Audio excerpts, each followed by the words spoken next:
Πώς λυπηθήκαμε μεταξύ μας και παρεξηγηθήκαμε. Διότι η βάση της προσωπικότητας είναι η αγάπη. Η αγάπη δεν είναι αρετολογία που μας τη δίδαξε η ανθρωπίνη ηθική. Η αγάπη είναι η ρίζα, η οντολογική υπόσταση της υπάρξεως της ανθρωπίνης προσωπικότητας. Ο άνθρωπος κατασκευάστηκε με τον ίδιο με τα χέρια του ιδίου του Θεού και κατασκευάστηκε όμοιος με τον Θεό, κατ' εικόνα του και ομοίως. Ο Θεός είναι αυτό αγάπη.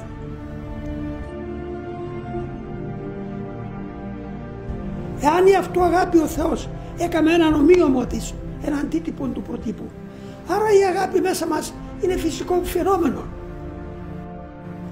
και πρέπει συνεχώς να το προσέχουμε και συνεχώς να το λειτουργούμε.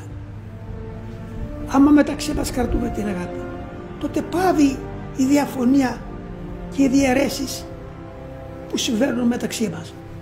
Όταν αγαπούμε ένας τον άλλον, δεν θα παρεξηγηθούμε, δεν θα κατηγορήσουμε. Και έτσι, εφαρμόζοντας την αγάπη, τότε ενώ μετρείτε λέει, αντιμετρηθήσετε ημί.